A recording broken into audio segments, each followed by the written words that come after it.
Red Bull, once the untouchable giant of Formula One, now finds itself in an unthinkable position. They began this season with the kind of dominance that left fans and competitors alike wondering if anyone could ever catch up.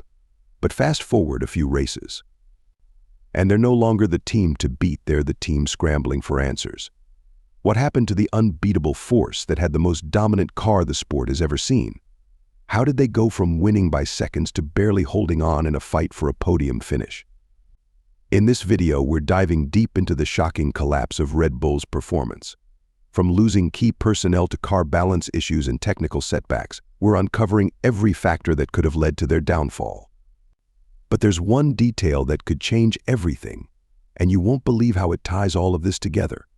Stay with us, because by the end, you'll see Red Bull's struggles in a way you never expected. And trust me, this is something every Formula One fan needs to know. Red Bull's dramatic fall from grace has stunned the world of Formula One.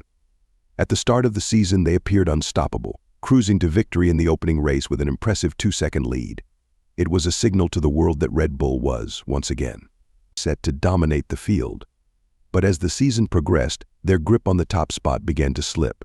In Spain, Canada, and Austria, they found themselves in heated battles with McLaren, fighting hard just to stay in contention for race wins.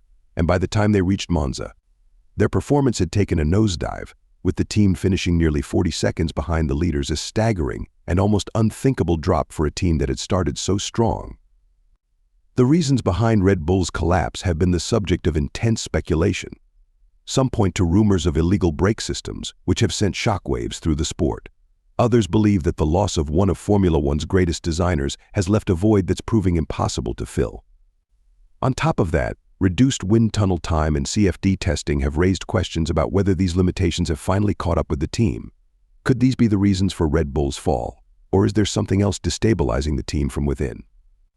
As we unravel this mystery, you'll see how these factors may be combining to turn Red Bull from the most dominant force in F1 to a team struggling just to keep pace with the top competitors. Opinions vary on what has caused Red Bull's steep decline. How could a team that once had the most dominant car in the history of Formula One now be struggling to secure even the fourth fastest car on the grid? Speculation has been rampant, with some fans and analysts pointing fingers at the team's technical challenges, while others believe internal issues may be at play. But now, after months of silence, Red Bull has finally admitted that one of these issues has played a major role in their downfall. Today, we're going to break down what that is and how it has brought them to this point. It's hard to wrap your head around how quickly things have changed for Red Bull this season. At the beginning, Max Verstappen looked set to cruise to yet another World Drivers' Championship without breaking a sweat. Although a complete repeat of 2023's dominance wasn't expected, a comfortable lead of 150 to 200 points by season's end seemed entirely plausible. Of course, there were small bumps along the way, like an error in Miami, a tricky race in Monaco, and even a brake failure in Australia. But despite these minor setbacks, Verstappen and Red Bull always seemed to be a step ahead of the competition. They were untouchable, or at least it seemed that way. Since those early races, however, things have taken a dramatic turn for the worse. The closest Verstappen has come to a race victory was at Silverstone, and even that was thanks to a strategic blunder on McLaren's part. Not because Red Bull had the pace to win. Red Bull's decline has been nothing short of baffling, and it's been tough for fans and analysts alike to understand how such a dominant team could fall so quickly. Max Verstappen's frustration has been palpable, especially at the Italian Grand Prix, where his discontent was on full display. A driver who is never afraid to speak his mind, Verstappen was visibly furious, condemning his Red Bull car as an undrivable monster, words that sent shockwaves through the paddock. He warned that, unless something changes, the car could cost him his fourth world title. Verstappen has always been known for his fiery temper, which at times causes friction with the team. But this time, his frustration is entirely justified. He's been sounding the alarm for months, repeatedly telling the team that the car's performance is becoming unstable and unpredictable, but Red Bull has struggled to find a solution. Now, with his fourth consecutive Drivers' Championship slipping away, Verstappen's patience is wearing thin. Verstappen's frustration reached its peak at Monza, where he struggled through qualifying and ultimately finished in 7th place. Even during the race, he could do little more than watch as Ferrari's Charles Leclerc and the two McLarens, driven by Oscar Piastri and Lando Norris, sped ahead, finishing more than 30 seconds clear of the Red Bull. Verstappen's teammate, Sergio Perez, echoed similar sentiments, describing their car's handling as sluggish and heavy, likening it to a cruise liner in contrast to the speedboats of their competitors. This stark contrast in performance compared to earlier in the season has left Red Bull in an incredibly tough position. Their once dominant car, which was unbeatable in the opening rounds, now feels sluggish and unbalanced. And if that wasn't enough, the team lost one of its most valuable assets, the person who might have been able to fix this mess months ago. This departure was a huge blow to the team, and while Red Bull initially downplayed the significance, it's clear that the loss has had a profound impact on their performance. Red Bull initially tried to downplay the impact of losing Adrian Newey, the mastermind behind some of the most successful cars in Formula One history. When he left, the team boldly declared that no single individual, not even Newey, could make that much of a difference in a company of over 1,000 employees. But reality seems to have proven otherwise. How could losing less than 0.1% of the workforce result in such a dramatic decline? The truth is, in a machine as complex as Formula One, every cog matters, especially when that cog happens to be one of the largest and most critical in the entire operation. For the first time, Red Bull has publicly acknowledged that Newey's departure has had a lasting impact on the team.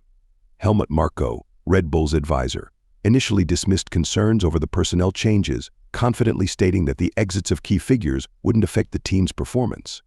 But as the team hit rock bottom, Marko's tone has shifted. He now admits that losing important people, including Newey, has played a significant role in their decline. While Newey didn't physically build the car, his departure marked a turning point. The car's development has suffered, and Red Bull has struggled to maintain the competitive edge they once had. Though Adrian Newey wasn't literally part of the car's mechanics, his influence on its design and development was undeniable. It's more than just coincidence that Red Bull's struggles began shortly after his departure, around the time of the Miami Grand Prix. While Newey didn't personally design the suspension or build the gearbox, his departure has had a ripple effect, impacting how the car is being developed and fine-tuned. The real issue for Red Bull, which has become glaringly apparent since Miami, is that the car now suffers from a severe imbalance. The front and rear are no longer working in harmony, creating unpredictability in the car's behavior, especially during cornering. This lack of balance means that the drivers can no longer push the car to its limits. Attempts to fix the problem have only made things worse, leading to oversteer and putting additional strain on the tires, causing them to degrade faster than expected. The result? A car that feels bulky and sluggish, which is exactly what Perez referred to when he described it as boat-like. This issue has snowballed into a series of performance problems that Red Bull has been unable to overcome. The issues with Red Bull's car seem to have originated from the upgrades they introduced around the Miami Grand Prix. These upgrades were meant to improve the car's performance, but instead, they've done the opposite. The changes haven't delivered the results that the team expected based on the data from their wind tunnel tests. Every subsequent attempt to fix the problem has only worsened it, pushing the car even further away from its optimal performance. This isn't a new narrative in Formula One. In recent years, we've seen other top teams like Mercedes and Aston Martin encounter similar problems. Mercedes, for example, spent over 2 years grappling with a car that didn't perform on the track as well as it did in the factory.